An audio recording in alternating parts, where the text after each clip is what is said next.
What's your sense, Alexis, of how singularly focused, how single-minded Senate Republicans are in particular on getting something done when it comes to tax reform?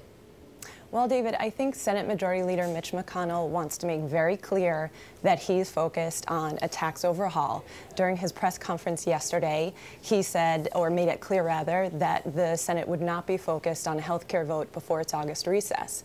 So I think the buzzword now is pivot. And again, Senate and House leadership want to make clear that the GOP is singularly focused now on a tax overhaul. What are his colleagues saying about the progress that's been made?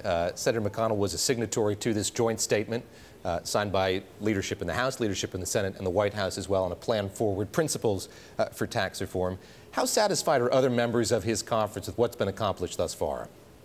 I think it's fair to say that there's some frustration among both House and Senate Republicans on the lack of detail in the statement that was released last Thursday by White House officials and congressional leaders, including Mitch McConnell. Yes, it said that the border-adjusted tax would be eliminated from tax negotiations, but in some ways that raises more questions than providing answers, because that border-adjusted tax was supposed to provide $1 trillion in revenue. So without it, once again, you're trying to find other ways to offset the massive tax cuts that have been promised by the GOP. I think what people in business are most keenly interested in is the timetable for this, when this is going to play out.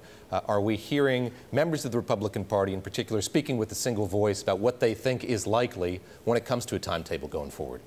Sure. Well, David, it's important to point out what is likely versus what the aspirations are among Republicans and what's likely.